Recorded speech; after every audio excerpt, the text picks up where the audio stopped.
Hi, everybody. I'm Heather Goldstone, and this is Not a Climate Scientist, the podcast from Woodwell Climate Research Center, where we talk with everyday Americans about the very real ways climate change is showing up in our lives and livelihoods.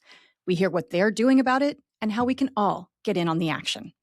I am so excited to bring you this next conversation with climate therapist Leslie Davenport. 20 years ago, Leslie freaked out about climate change. I get it. We've all been there, right? But when she went looking for something to do about it, she realized she had skills and training that could help so many people beyond herself. She has now written 5 books about climate psychology, and she writes the Ask a Climate Therapist column for Grist. She's going to share her story, and she is going to drop a lot of wisdom on us. So let's get into it. Leslie Davenport, I have been looking forward to this. I won't lie. I'm hoping we're going to get a little bit of free therapy out of this this episode. But before we get into that, want to definitely hear your story and want to start with, as always, our first question. Are you a climate scientist? No, I am not a climate scientist. But you are a climate therapist, right? At least Grist says that you are a climate therapist. Yes, I am. I'm a licensed psychotherapist, but I've been working with it through a climate lens for quite a while now. I'd say almost close to 20 years. Wow. Yeah. That's got to put you ahead of the curve of most people for working on climate issues broadly, but especially kind of looking at the psychological, emotional side of climate. I don't feel like that's something that's come to light enough yet, and certainly not until recently. Totally agree with you. Yes, I started working on this before terms even like eco-anxiety were very common. You started your professional career as a dancer, I believe. Yes. So how did that happen, and how did that turn into becoming a therapist? Well, it is a long and windy road, but honestly, it all feels so connected to me. So the part that feels so relevant is I really do believe as we face the climate crisis and look at solutions and find ways to be effective and present to what's happening, it's going to take even more than just our logical mind, just our rational thinking. It's going to take creativity. It's going to take an imaginative approach, what we can envision to be possible, as well as the very concrete steps to get there. So you transitioned from dance to therapy. Yes. And the bridge there was, so dance, I was thinking of it, experiencing it as a body, mind, emotions modality. When I was feeling something, considering something, what did my body want to do, and how could I express that, and how did others receive that? And for any number of reasons, including starting a family, it wasn't very practical being a performer anymore. But I was still interested in the body mind connection. So as I was working on my degree in counseling psychology and working toward licensure, I had an internship in a hospital because I wanted to see that body mind connection and how it might relate to healing. And that actually became, again, an important step as I moved into climate because I worked in a very innovative integrative medicine program in San Francisco at a major hospital. And we had around the table for our clinical discussions the physicians, the nurses, but also body workers and nutritionists and therapists and Ayurvedic practitioners. And so this idea of how do we view healing through multiple lenses, and what is it about the range of collective perspectives, interdisciplinary views that offer more, in this case, to a particular patient. But I really carried that with me as I was transitioning to climate and looking at what could I offer from the behavioral health space to those who are scientists and policymakers and frontline workers, and to borrow that same interdisciplinary lens. I love that. I don't feel like that probably happens as much as it should to really be looking at health issues that holistically. So Yes. that's really cool. So then you're in your therapy career, you're seeing patients, and And what happened? how does climate become part of that? Well, I had my own personal awakening, my personal climate crisis where it just coalesced in a way that hit home for me. It went from this, oh, this is interesting, to this very visceral sense of, boy, are we facing something big, significant, and really urgent. So I wanted to turn as much of my personal and professional life toward addressing that as I could. It just became my number one priority. And I did what many people do at the beginning of working on a local initiative for clean air and petitions and all the things we can find. But then I thought about, well, what's my training? What's my strongest sphere of influence? And I realized, this took a little while, but I realized so much of what I'm trained in, like helping people work through denial, supporting lifestyle changes, processing complex emotions and grief, facilitating conversations that could become contentious and how to make them more productive.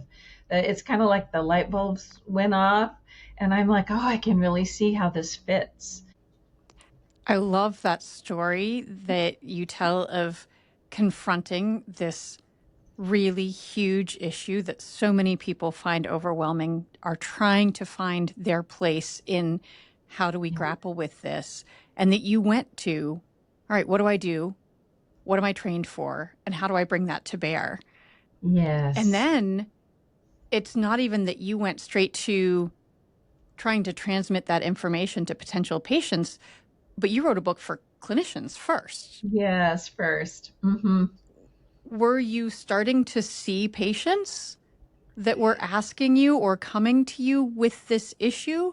Or was all of this totally ahead of that trend or that wave of actual need kind of coming into your office?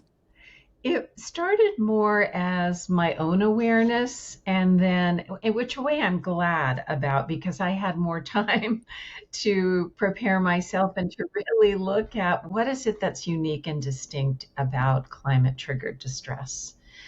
I'm licensed to practice in California and Washington State. I used to live in California, and now I'm up further north. And I then began to get clients who lost their homes in wildfires. Um, so it became very concrete and very real. Um, and, I do find, in terms of people who reach out to me for therapeutic support, I'm finding it in three major categories: those that are immediately touched or maybe know someone who's been immediately touched by a climate disaster of some kind, youth, young adults who are just at that point in their life where they're forward looking.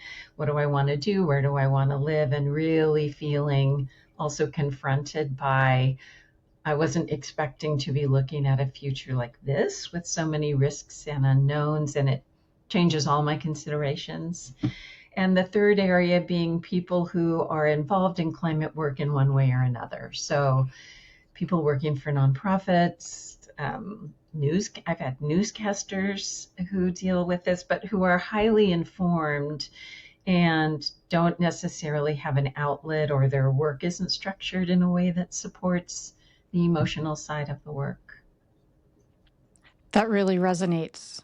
Having been in the climate space and for a long time in the journalism space, there's often not a recognition of the toll that work takes, that being engaged with this issue, and it's usually not just 40 hours a week. People are passionate about their work, they're taking it home with them.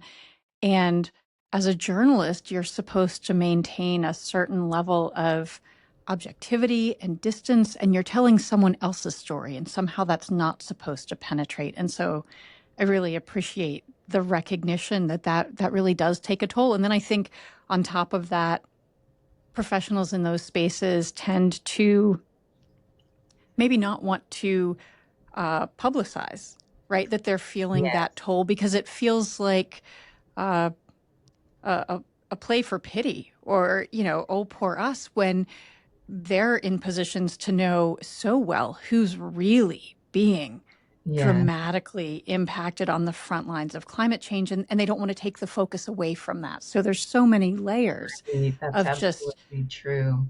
of barriers to really deal with that. So I really, really appreciate that recognition. Hmm. Hmm. And therapists grapple with it too, in the sense that, especially ones that are choosing to become climate aware therapists, that's sort of the umbrella now, because they've got their own climate feelings going on, as well as supporting other people in the work. And while that can sometimes happen in therapy, what we're really talking about is the way that climate, whether it's informational, direct impacts, indirect impacts, are touching more and more of us all the time. You talked about these different kind of groups of people, maybe the ways that they're encountering climate change, the way that they're processing what they're encountering. And you've talked about just the diversity of different responses people can be having. And I mean, I could come up with a list on my own, right? You've thrown out the phrase eco-anxiety. There's Yeah. fear, there's grief, there's overwhelm, there may be depression. Do you Outrage. treat outrage? Oh, for sure. For Yeah. sure. And especially in that younger generation, right? Why is this what we're being handed? Yes. Um, how differently do you treat those different, Mhm. climate change is a commonality, but how differently do you treat those different responses? Or is that commonality kind of the overwhelming core of the way that you treat and work with folks around these issues? Yes, big question. So it's first, it's good to think of sort of two broad areas that I look at: what I think of as internal strategies and external strategies. Some need more reinforcing than others. So, for example, someone who's working in climate, in a way, has the external strategies of feeling like they're making a contribution to change, however frustrating that might be, or too slow. And that certainly can bring some of the feelings, but they're engaged. So some clients who are feeling distressed or going through things um, haven't yet found a way to participate. So there's working with all the feelings and processing the grief and how to work with the thoughts and all the things that go along with it. And then part of it for them is sort of like I told my story of involvement. What is their story, and what are their passions, gifts, and spheres of influence where they can participate?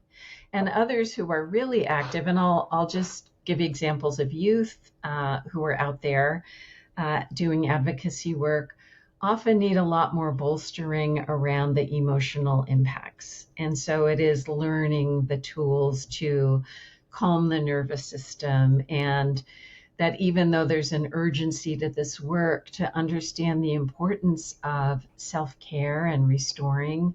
Because if we don't do that, there's a very high risk of burnout. Studies are showing that, and that it really needs to be.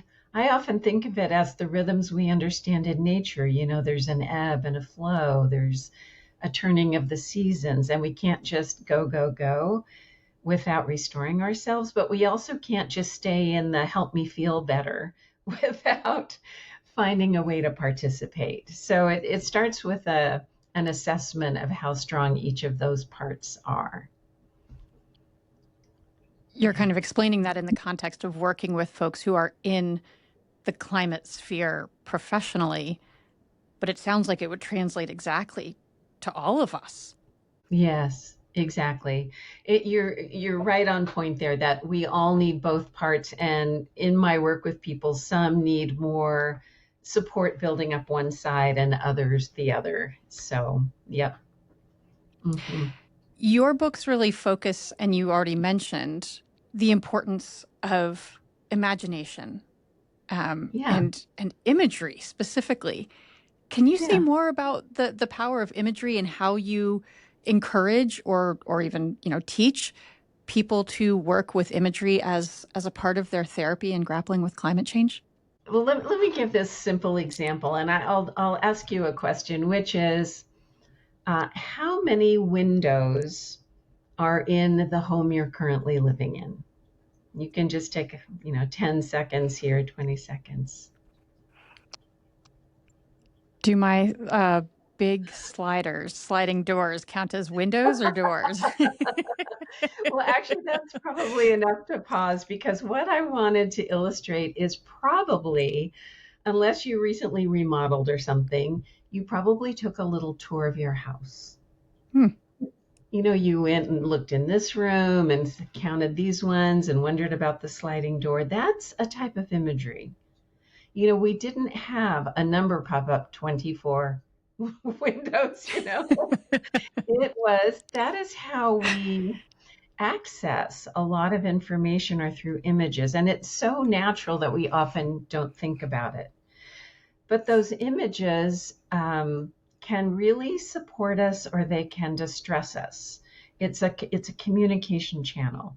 So, for example, worry is a form of imagery. We're playing a scenario over in our head of the thing that happened or anticipating a conversation we're concerned about because there's a certain tension about it. And if we had all the right equipment, we would see how it's registering in our physiology. Our body chemistry changes, our pulse may change. So, in terms of therapeutically, sometimes it's just helping people find those ways to come home to themselves, to relax more deeply, that can be supported by a beautiful place where they feel most at home, where they feel safe, and really helping them vivify it. But also, there's a way to use it for envisioning possible futures. Like, there's all the work we need to do related to climate and changes. But sometimes we lose sight of where we want to go and what that might look like with our best case scenarios and not just the distress around our worst case scenarios. And of course, it's very hard because we know it's fraught with a lot of uncertainty. So there's, I think, an undervalued role in our Western industrialized society for the importance of those parts of our brain. And I've never wanted to replace one for the other, but I've just wanted to be sure we're really using a full brain capacity, given how challenging this work is. It sounds to me a lot like maybe visualization techniques that athletes would use or performers would Yeah. use, but empowering us all to envision the future. And that is honestly kind of mind blowing because I feel like we're so often hit with, we're being told what the future is going to look like or what the realm of possibility is. And instead to say, picture it, imagine Yeah. it, envision it. What could it be? Yes, exactly. Just feels really open and powerful. It is. And it's challenging too because we've got all these cognitive biases built into our sort of evolutionary brain. And there's something called a negativity bias built in for our survival about we pay more attention for good reason to threats, to risks. Used to be kind of scanning the horizon for safety, and now it's more complex in our modern world. But it takes what I've heard the statistics are about 3 to 5 times more focus on the positive or what's possible in a good way to balance out our inclination toward the high risk, fearful scenarios. So we have to be a little more proactive about building up this part that we're talking about. What's possible? Not in a way that's, separate from the science, but, picks up those pieces and looks at making sure that we have, again, the full scale of what may be possible in the way that you talked about. It opens things up, it's empowering, uplifting. I definitely feel like I'm getting my free therapy here. I hope everybody else is.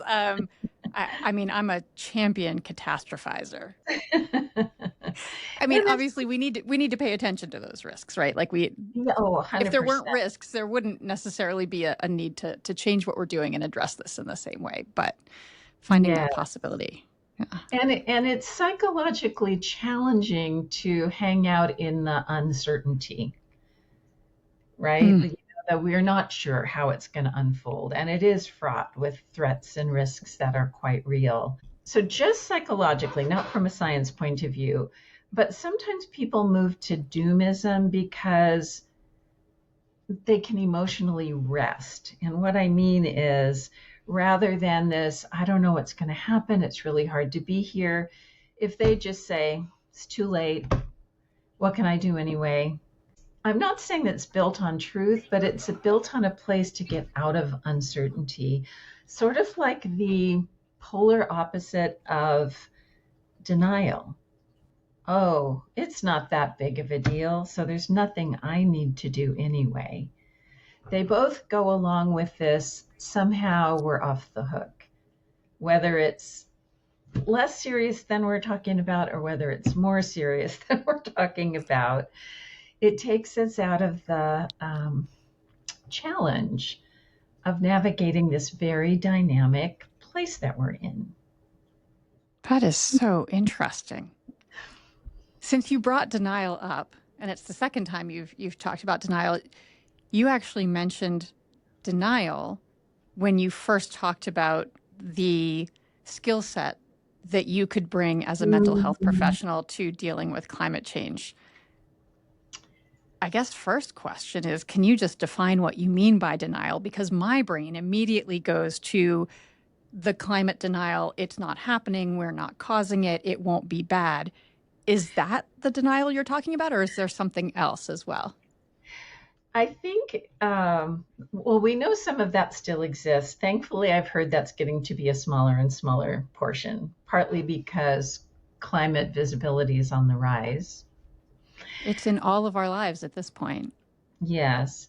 There's something called disavowal, which is more the, if you were asked, is climate change real, someone in a place of disavowal might say, well, yes it is, but again, there's, someone will figure this out, we always have. Or what can I do as a school teacher? I really don't have any place because I'm not a climate scientist. Right. So it's sort of like this permission to turn the other way. And that's where there's more room to work therapeutically, because again, part of that is how to help someone be with the difficult feelings that arise when, and find their way toward how they can contribute. That's part of why this podcast is called what it is, right? Because we all do need to be thinking and talking about it. And we all have a right and a vested interest to be thinking and talking about it and to say, that's just for the scientists over there. I'm not a scientist. This isn't my thing, is not something we can afford. And it's Mm, also, as you were pointing to, it may be easier to some extent, but it's completely disempowering.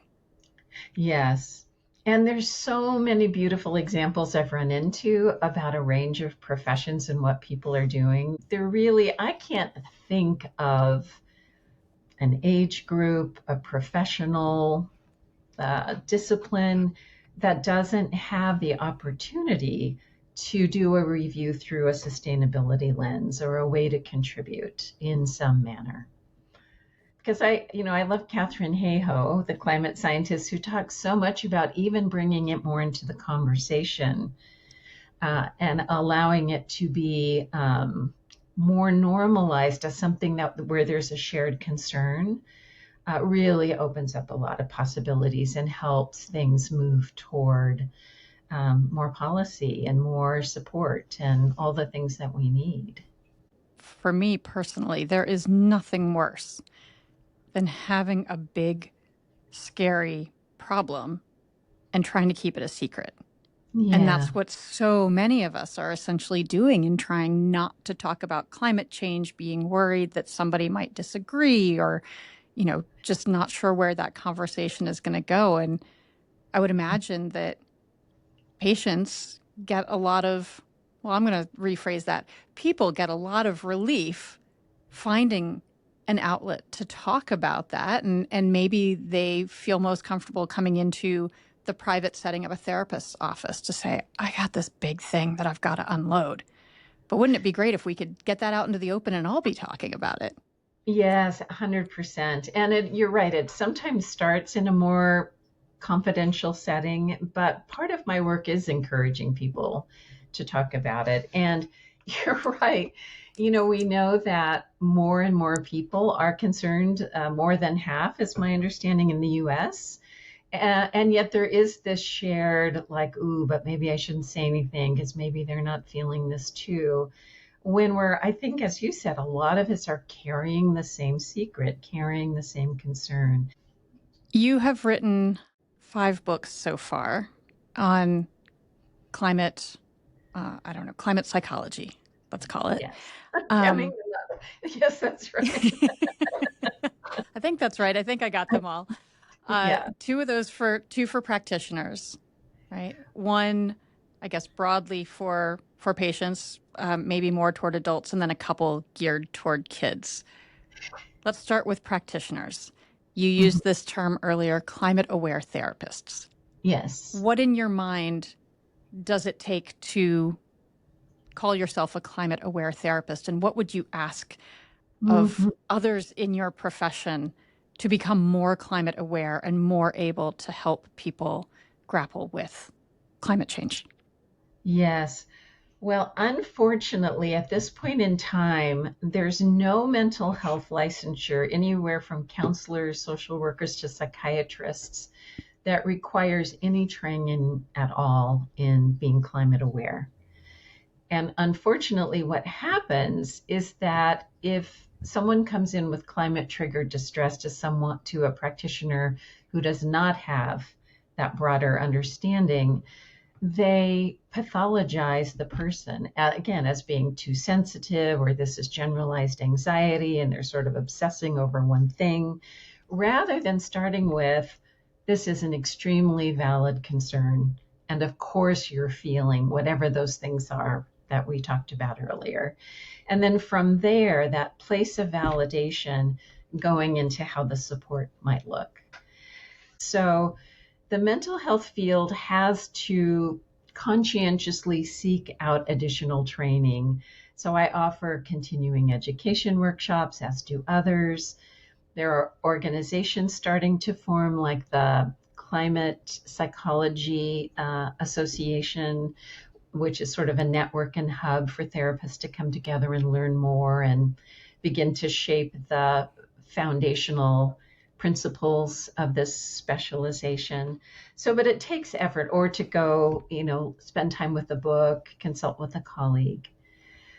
Do we need a diagnosis? Like, is this a separate thing that needs Mhm. to be called out as a different diagnosis? Because you were talking about essentially misdiagnosing climate triggered Right. issues. It's a very sensitive subject because we don't want to name it as anything other than a completely understandable and even healthy reaction to a system that's creating damage. You're not the one damaged. The system's creating damage. Of course you're upset. Of course you're sad. Of course you're angry about it. It's tricky because it's important to not pathologize the emotions that naturally arise. At the same time, the way our mental health system works, if someone wants or needs to use their insurance, it requires a diagnosis, or it needs to sort of Oh, come in under an existing one. So we don't want to misrepresent things, but we want to fight for access. So it's in a very tricky place right now. One of the things that I'm really interested in is bringing the therapeutic tools into much more of a public health model. Like, how can we, rather than clients having to seek out a therapist and all the cost and things involved with that, how can we bring these tools out to where people are living and experiencing it and making it much more broadly accessible? If you had to give us, and you've mentioned the inner work and the outer work. Let's Mhm. start with the inner. Folks are listening to this podcast and they're like, oh my God, I need this. What's a place for them to start? Is there an exercise that you can share with us, a prompt, a resource where folks can go to get started on doing that inner work? Yes, I'm going to cheat a little bit and name two. Um, Please do. One is I was talking before about regulating our nervous system and imagery and how our thoughts and feelings and how we feel are interconnected. And one of the easiest free resources we have that we can travel with anytime, anywhere is working with our breath. And there are a lot of resources for how to do simple, I see you breathing, simple All you breaths. have to do is say the word and you just, oh, I have to breathe. And that's one of the simplest ones. It's just called a balanced breath, where you count or you just have a sense of an even in breath and an even out breath. Because when we're stressed, we either constrict or hold our breath, or we sigh a lot because we're trying to release something, which is important. But it's very much of a reset for our nervous system. So that's an easy one. It's also really important when we were talking about conversations to connect with other people. So there are a lot of things popping up in communities called climate cafes. A lot of them are free, some of them are online. Sometimes they're facilitated by a therapist, other times not. But it's a chance to get together. It's intended not to be advice giving or necessarily advocacy oriented, but just this is what's on my mind, this is how I'm feeling, and just to allow it a safe place for it to be conversational. And sometimes those conversations do evolve into ones that are a little more project oriented or community based, which is fine too, but just a place to bring these conversations. That sounds like that maybe shades from the internal work into the external work. You're building community, you're starting to Yeah. have conversations, you're maybe starting to figure out what more you can do together. So that's a nice bridge there. Well, before I go to the external, let me just also say there's also a way that community supports our internal resiliency. If we're with other people who are like, oh, I'm in this too, I'm in this with you, we feel relief, we feel connection, we're not as isolated. And that does a lot for our emotional and mental health too. Absolutely. Yeah. Okay, so then to the fully external. Yeah, if you're with a patient and you've talked about this need to balance the internal, the emotional, the psychological work, and Yeah. then that finding agency, and the way you find that is by doing. So how do you help someone find their thing to do? Well, we've touched on this a little bit, so I want to just underscore that if people follow their passion or where they're interested, there's going to be a way to express that. So, a musician, a singer, a filmmaker, whatever, a writer can include putting words to, or putting music to, or putting images to the message, sometimes more powerfully than a speech. And it doesn't all have to be individual efforts.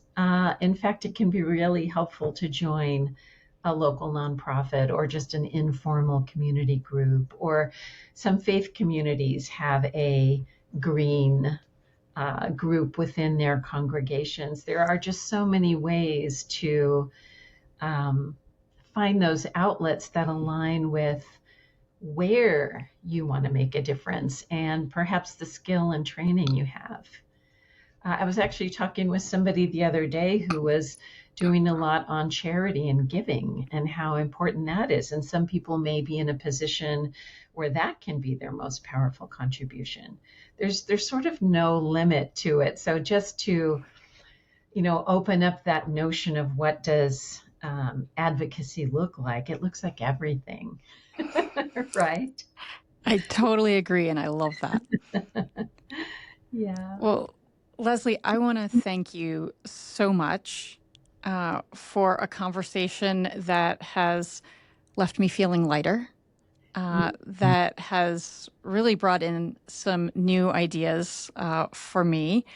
And I know that you have a new book, a workbook, coming out in a few months. So definitely expect a call back from us in a few months, and we will go through that workbook because I think we could all use more of this. But thank you so much for your time. Oh, thank you too. I love this approach. Not a Climate Scientist is a podcast from Woodwell Climate Research Center. Like and follow us wherever you're getting this podcast, then head on over to our website to sign up for emails so you never miss an episode. Join me next time for a conversation with real-life, modern-day cowboy, Jim Howell.